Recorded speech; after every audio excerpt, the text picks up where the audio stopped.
Shalom dan selamat pagi Ibu Bapak, saudara-saudariku, persekutuan keluarga Allah dalam Kristus Yesus Tuhan. Kebenaran firman Tuhan dalam kitab Imamat pasal yang kelima ayat 1 sampai ayat yang ke-6 menjadi tuntunan bagi kita dalam memulai berbagai aktivitas dan tanggung jawab kerja yang akan dilakukan di sepanjang hari Jumat tanggal 8 Mei 2020. Bacaan Alkitab menyatakan, apabila seseorang berbuat dosa, yakni jika ia mendengar seorang mengutuki dan ia dapat naik saksi karena ia melihat atau mengetahuinya, tetapi ia tidak mau memberi keterangan, maka ia harus menanggung kesalahannya sendiri. Atau bila seseorang kena kepada sesuatu yang najis, baik bangkai binatang liar yang najis, atau bangkai hewan yang najis, atau bangkai binatang yang mengeriap yang najis, tanpa menyadari hal itu, maka ia menjadi najis dan bersalah. Atau apabila ia kena kepada kenajisan berasal dari manusia, dengan kenajisan apapun juga, ia menjadi najis tanpa menyadari hal itu, tetapi kemudian ia mengetahuinya, maka ia bersalah. Atau apabila seseorang bersumpah teledor dengan bibirnya hendak berbuat yang buruk atau yang baik, sumpah apapun juga yang diucapkan orang dengan teledor tanpa menyadari hal itu, tetapi kemudian ia mengetahuinya, maka ia bersalah dalam salah satu perkara itu. Jadi, apabila ia bersalah dalam salah satu perkara itu, haruslah ia mengakui dosa yang telah diperbuatnya itu, dan haruslah ia mempersembahkan kepada Tuhan sebagai tebusan salah karena dosa itu seekor betina dari domba atau kambing menjadi korban penghapus dosa.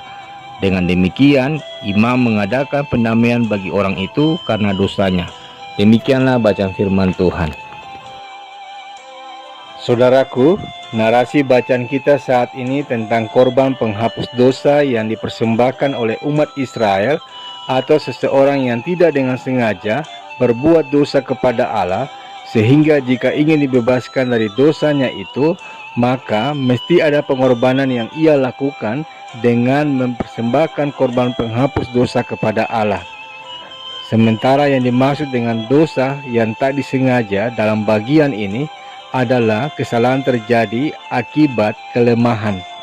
Jadi tidak ada motif kesengajaan untuk menentang Allah.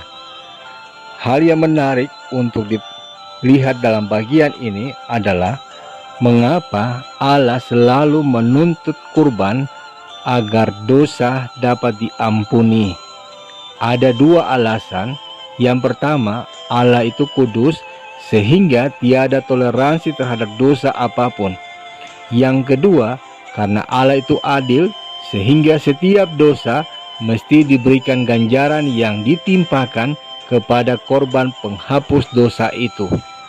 Bahkan keadilan Allah itu pun terlihat dari nilai korban sebagai penebus hukuman yang disesuaikan dengan status sosial ekonominya.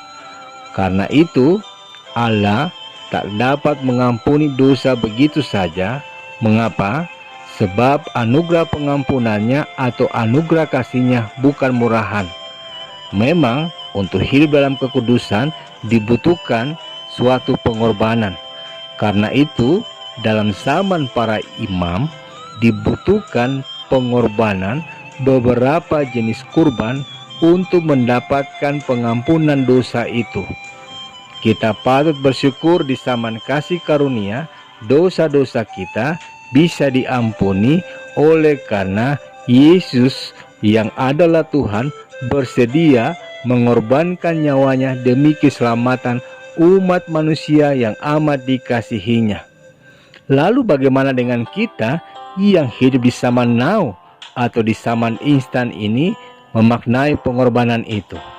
Di zaman ketika semuanya yang serba instan, ketika sesuatu bisa kita dapatkan hanya dengan menekan tombol ponsel, ketika penghasilan bisa didapat tanpa keluar dari kamar tidur, atau ketika pilihan-pilihan yang begitu banyak tersedia di hadapan kita.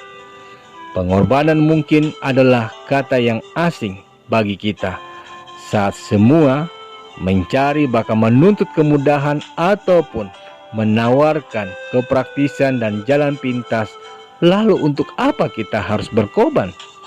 Benarkah kemajuan zaman dan kemudahan yang telah banyak kita rasakan di saat ini membuat saudara dan saya tidak perlu lagi ada pengorbanan untuk dilakukan?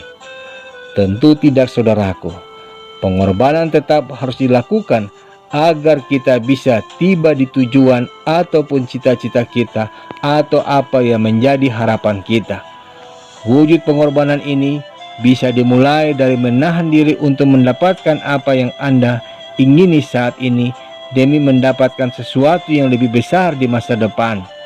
Pengorbanan juga bisa berwujud pengeluaran besar yang harus digelontorkan hari ini demi memperoleh sesuatu yang lebih berharga di masa depan. Pengorbanan juga bisa berwujud mau melakukan pekerjaan berat di awal agar pekerjaan esok tidak terasa berat.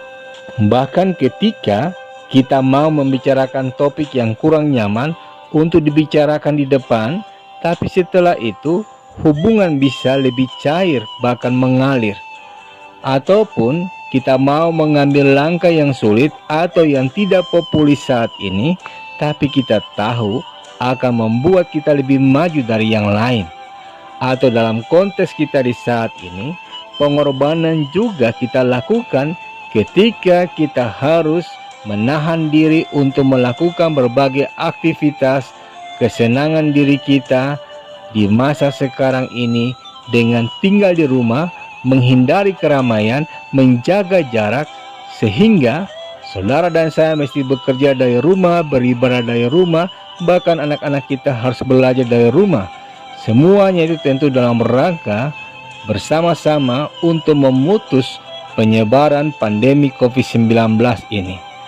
Pengorbanan ini juga bisa kita lakukan ketika hati dan tangan kita tergerak untuk berbagi kasih apa yang kita miliki sebagai berkat Tuhan dengan saudara-saudara kita yang terdampak ekonominya akibat COVID-19 ini, sehingga terjadi keseimbangan kehidupan dari mereka yang membutuhkannya, sehingga Allah boleh dimuliakan di sana.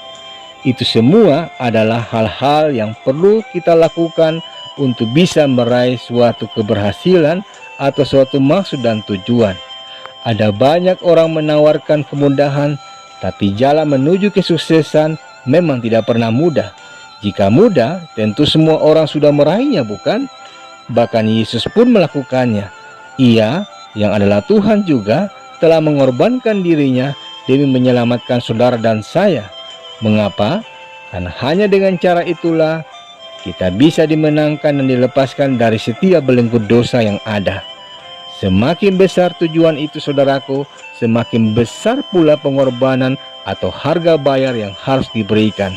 Entah itu dalam hal mengejar kesuksesan atau dalam menjaga hidup tetap benar di dunia yang bengkok ini. Tak ada jalan mudah untuk melakukannya.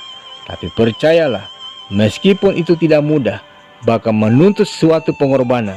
Jika memang itu tujuan yang benar, jika memang itu tujuan yang baik, ataupun itu merupakan maksud yang mulia, pengorbanan itu tidak akan sia-sia.